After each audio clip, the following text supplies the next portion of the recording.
चले। मूवी की शुरुआत में 1911 के पेरिस की एक अजीब सी रात दिखाते हैं। रिटायर्ड ऑफिसर रेमंड शोगल निकोल की परफॉर्मेंस को देख रहे होते हैं और फ्रेडिनेंड पत्ते खिलकर शाम के वक्त अपने घर जा रहा होता है। फिर फ्रेडिनेंड आराम करने के लिए एक मूर्ति के पास रुकता है। तभी अचानक आसमान में एक अजीब सी सुनहरी रोशनी को देखकर वो बिल्कुल डर जाता है। ये ऑप्टिकल इल्यूजन प्रोफेसर जोसेफ ने किया था, जो एंशिएंट इजिप्ट के एक्सपर्ट हैं, जिन्होंने बहुत सी रिसर्च के बाद टेलीपैथिक टेक्निक्स को सीखा है। वो घर बैठे अपनी शक्तियों से 136 लाख पुराने डायनासोर को अंडे से निकाल देते हैं, जिनमें से एक टेरासोर निकलता है। अब दोनों का दिमाग एक दूसरे से जुड़ जाता है, इसलिए जो टेरासोर करता है वही जोसेफ भी करता है। उसके बाद टेरासोर म्यूजियम की छत से उड़ जाता है। अब ये सब होते हुए इंस्पेक्टर अल्बर्ट भी देख लेते अगर वो सोए नहीं होते। रेमंड निकोल को अपने साथ समय बिताने के लिए कार में लेके जाता है। तभी उन पर टेरासोर हमला कर देता है, जिसकी वजह से वो पानी में गिर जाते हैं। ये सब होते हुए फ्रेडिनेंड देख लेता है और अल्बर्ट को इस इमरजेंसी के लिए उठाया जाता है। इसी बीच अंड्रेज, जो एक यंग साइंटिस्ट है, उसको दिखाते हैं, जो जर्डिन डेस प्लांटेस में असिस्टेंट है। वो अपनी क्रश के लिए एक लेटर लिख रहा होता है, जिसका नाम एडल होता है, जो एक बहुत ही जानी मानी लेखक और पत्रकार है, जिससे वो पहले बुक साइन करते वक्त मिला था। एडल इस वक्त पेरिस में नहीं होती, उसके पब्लिशर ने उसको पेरू भेजा होता है, पर एडल वही करती है जो उसको करना होता है और वो पेरू की जगह इजिप्ट चली जाती है। और इजिप्ट जाकर वहाँ के कुछ लोगों को रामसेस द ग्रेट की कब्र ढूंढने के लिए लगती है। उनमें से एक आदमी उसकी खबर किसी को दे रहा होता है। जब वो सब कब्र के अंदर पहुँचते हैं, वो नक्शे के हिस्सों को एक साथ रखते हैं ताकि एडल सीक्रेट दरवाजे को खोल सके।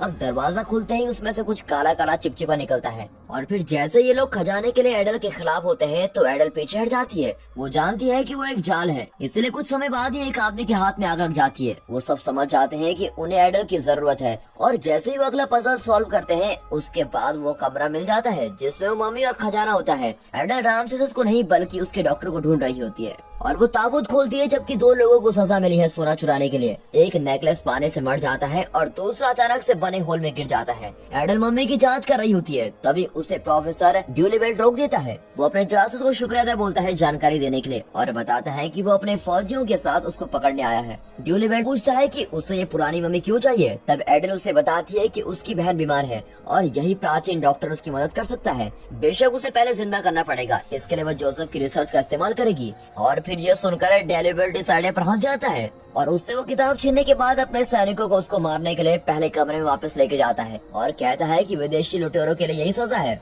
फिर ड्यूलिबर्ट एडल से मरने से पहले उसकी आखिरी इच्छा पूछता है। एडल उससे एक सिगरेट मांगती है और फिर उसको सिगरेट दे भी देता है और जैसे ही लेटर उसके पास ले जाता है, एडल उससे लेटर छीन लेती है और उसकी कमर पर मार डालती है। फिर वो ड्यूलिबर्ट को मम्मी रैपिंग मशीन में धक्का दे देती है और एक गुफा की ओर भागने लगती है और अपने पीछे लेटर फेंक देती है ताकि वहाँ आग जल जाए और सैनिक उसका पीछा न कर सके। अब जैसे ही वो मम्मी वाले कमरे में पहुँचती है, वो ताबूत में कूद जाती है और वो ताबूत सीधे नदी में गिर जाता है और फिर वहाँ से बच निकलती है। एडल शहर की तरफ वापस जाने लगती है, जबकि ड्यूलिबर्ट के लोग उसको आजाद कर देते हैं और अब वो बदले की कसम खाता है। पेरिस में पुलिस फ्रेडिनेंड से पूछताछ कर रही होती है, पर वो उसकी बात पर यकीन नहीं करते कि उसने एक डायनासोर को देखा और ऑफिसर रेमंड का शोगल के साथ एक अफेयर भी था। हालांकि जल्दी उनको वो जानकारी मिल जाती है। हालांकि ये कंफर्म हो जाता है कि जो लाशें उन्हें मिली है वो निकोल और रेमंड की है। अब अल्बर्ट फ्रेडिनेंड को वहाँ से बाहर निकलवा देता है और अपने लोगों से इस बात को गुप्त रखने के लिए कहता है, लेकिन ये काम नहीं आता। अगली सुबह शहर के हर अखबार में टेरासोर और रेमंड के अफेयर के बारे में बातें हो रही होती है। प्रेसिडेंट को भी ये खबर पता लगती है और वो तुरंत अपने कैबिनेट में इस बात को निपटाने के लिए कहते हैं, जिससे लोग डरे ना और लोगों को ये बताया जाए कि उन्होंने अपनी खिड़की से किसी भी टेरासोर को उड़ते हुए नहीं देखा। वो इस हफ्ते के अंत तक इस बात को खत्म करना चाहते हैं, लेकिन हेयर के ऑफिसर एक काम किसी और को करने के लिए कहता है, जब तक ये बात अल्बर्ट तक नहीं पहुंच जाती, जिसे सिर्फ 24 घंटे मिले हैं इस बात को खत्म करने के लिए। इसी बीच अंड्रेज अपने दोस्त प्रोफेसर मनार्ड के साथ म्यूजियम में होते हैं और उन्हें वो टूटा भांडा मिल जाता है और वो समझ जाते हैं कि ये अंदर से तोड़ा गया है। फिर अल्बर्ट वहाँ पहुँच जाता है और इस बात को झुटाने की कोशिश करता है। मनार्ड अल्बर्ट को जॉस के पास जाने को कहता है और बताता है कि जॉस भी इकलौता एक एक्सपर्ट है। जॉस टेरासोर को अपने अपार्टमेंट में छुपा रहा होता है। जब अल्बर्ट और पुलिस जॉस के अपार्टमेंट में पहुँचते हैं, तब डायनासोर पर्दे के पीछे छुप जाता है और उनकी बातें सुन रहा होता है। फिर अल्बर्ट जॉस के ब्रेकफास्ट में से अंडा खाने लगता है और टेरासोर को गुस्सा आ जाता है और वो अपार्टमेंट को तबाह करके उड़ जाता है। फिर जॉस को पुलिस पकड़ लेती है। अब एडल पेरिस में मम्मी को लेकर वापस आती है और उसे अपने अपार्टमेंट में लेकर जाती है और अपने एडिटर को झूठ बोलती है कि वो पेरू गई थी और इस बॉक्स में बड़ी पाइप है। जैसे ही वो घर पहुंचती है तो वो नर्स को भेज देती है, जो उसकी बहन का ध्यान रख रही थी, और एंड्रेज के भेजे सभी लेटर्स को नजरअंदाज कर देती है। वो अपनी बहन अगाथे को देखती है, जो बेड पर बेहोश होती है। वो उससे वादा करती है कि उसको जल्द ठीक कर देगी, लेकिन अब उसने वो किताब खो दी है, इसलिए उसे जोसेफ को ढूंढना पड़ेगा जिससे मम्मी को वापस जिंदा किया जा सके। अब जैसे ही वो बाहर जाने लगती है वो एंड्रे से टकरा जाती है जो उसके लिए एक और लेटर लाया होता है। एडल उस लेटर को टेबल पर रख रही होती है कि तभी वो अखबार को देखती है जिसमें लिखा होता है कि जोसेफ को मौत की सजा मिलने वाली है। एंड्रे उसे बताता है कि जोसेफ किसी जेल में है और एडल वहाँ जोसेफ के वकील बनकर चली जाती है। जोसेफ उसे बताता है कि वो अब अपने टेलीपैथिक टेक्निक का इस्तेमाल करके जेल से भाग नहीं सकता क्योंकि उसने अपनी सारी शक्ति डायनासोर को किसी और को मारने से रोकने में इस्तेमाल कर ली है। इसीलिए एडल उसको जेल से बाहर निकालने के लिए कोई रास्ता सोचती है, लेकिन उसी वक्त असली वकील वहाँ जाता है और एडल को वहाँ से बाहर निकाल दिया जाता है। वो अलग अलग भेष बनाकर जॉर्ज से मिलने की कोशिश करती है। पहले वो कुक का भेष बदलती है, लेकिन जो असली कुक होता है वो पुलिस वालों को सब बता देता है और वो पकड़ी जाती है। फिर एक नर्स और एक नन का रूप बदलती है, लेकिन फिर भी पकड़ी जाती है। अब चौकीदार का भेष बदलने के बाद उसका प्लान काम कर जाता है, लेकिन तब तक जोसेफ को मारने के लिए लेके चल जाते हैं। इसी बीच अल्बर्ट जस्टिन का स्वागत करता है जो एक बहुत बड़ा शिकारी है जो टेरासोर को पकड़ने के लिए बुलाया जाता है और वो सबसे पहले उसके बारे में जानने की कोशिश करता है, जिसके लिए वो एफएल टावर के ऊपर चढ़ जाता है। तभी अल्बर्ट के ऊपर डायनासोर पॉप कर देता है। अब जस्टिन उसको सूंघता है और पता लगाता है कि ये भेड़ का मांस खा रहा है, जिसका मतलब है कि उसका अगला शिकार भेड़ों के खेत से लेकर जार्डिन डेस प्लांटिस तक होगा। अब अगली सुबह एडल प्रेसिडेंट से मिलने जाती है जो उसे तब से जानता है जब एडल ने प्रेसिडेंट का इंटरव्यू लिया था। एडल बताती है कि वो हमेशा से ही मौत की सजा के खिलाफ रही है और जोसेफ को माफ करने के लिए कहती है, लेकिन प्रेसिडेंट उससे कहता है कि वो इस बारे में सोचेंगे, देख लेंगे। अब उनकी बात के बीच में टेरासोर आ जाता है जो प्रेसिडेंट पर हमला कर देता है कि तभी एडल प्रेसिडेंट को बचाने के लिए उन्हें नीचे गिरा देती है और डायनासोर प्रेसिडेंट की जगह कुत्ते को किडनैप कर लेता है। अब प्रेसिडेंट पर हुए हमले की वजह से एडल को वहाँ से बाहर निकाल देते हैं। जार्डिन डेस प्लांटिस में अल्बर्ट और जस्टिन भेड़ के कपड़े पहनकर टेरासोर को देखने का इंतजार कर रहे होते हैं। हालांकि जो इसको ढूंढता है वो एंड्रेज होता है जिसने कुछ रिसर्च की भी होती है और उसने अपनी रिसर्च मनार्ड को दिखाई थी।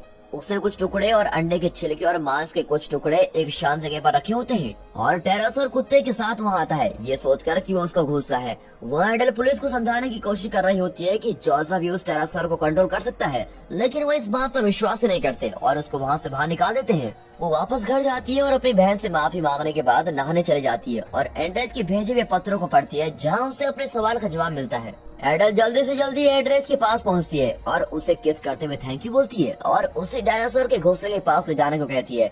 वहाँ वो डायनासोर से दोस्ती करने के लिए उसके लिए गाना गाती है और अपने गले का स्कार्फ उसको देती है। जब वो डायनासोर उसे अपने पास आने देता है एडल उसके ऊपर चढ़ जाती है और उसकी सवारी करने लगती है। डायनासोर एडल को उठाकर लोकल जेल में लेके जाता है और अपने पंजों की मदद से जोसेफ को मारने से बचा लेता है और जल्लाद को जोसेफ की जगह अपना सर खोना पड़ता है। जब वो वापस अपने घोंसले की तरफ जा रहा होता है जस्टिन इसको देख लेता है और उसका पीछा करने लगता है जबकि अल्बर्ट वहीं सो रहा होता है। जोसेफ अपने पुराने दोस्त मनार्ड से मिलकर बहुत ही खुश होता है, लेकिन तभी जस्टिन टेरासोर पर गोली चला देता है और जोसेफ और टेरासोर के दिमाग जुड़ने की वजह से जोस को भी गोली लग जाती है। मनार्ड गुस्से में जस्टिन के पास से बंदूक छीन लेता है और उसका पीछा करने लगता है। जोस के पास ज्यादा वक्त नहीं होता क्योंकि टेरासोर मरने वाला होता है और उस डायनासोर को डॉक्टर के पास लेकर भी नहीं जा सकते। उस डायनासोर को जिंदा रखने के लिए एडल एंड्रेज को उसका ध्यान रखने के लिए छोड़ देती है और वो जोसेफ को लेकर अपने अपार्टमेंट में चली जाती है ताकि वो मम्मी को जिंदा कर सके। एडल एक सर्कल बनाने के लिए कुछ पुराना सामान लेके आती है। जोसेफ अपनी बची हुई टेलीपैथिक शक्ति का इस्तेमाल करता है ताकि वो मम्मी को जिंदा कर सके, लेकिन इसी बीच टेरासोर और जोसेफ मर जाते हैं। वो मम्मी जिसका नाम पैटमोसिस होता है वो जिंदा हो जाता है और चलने और बोलने लगता है। वो उसको वापस जिंदा करने के लिए एडल का शुक्रिया अदा करता है, लेकिन वो उसे एक बुरी खबर देता है कि वो फिजिक्स का डॉक्टर है, जिसका मतलब है कि पैटमोसिस एडल की बहन की मदद नहीं कर सकता। वो एडल से पूछता है कि एगेथ के साथ ये सब कैसे हुआ था। एडल उसे बताती है कि एगेथ और एडल दोनों बहुत ही अच्छा टेनिस खेलती थी, लेकिन उन्होंने कभी एक दूसरे के खिलाफ कोई सीरियस मैच नहीं खेला होता है।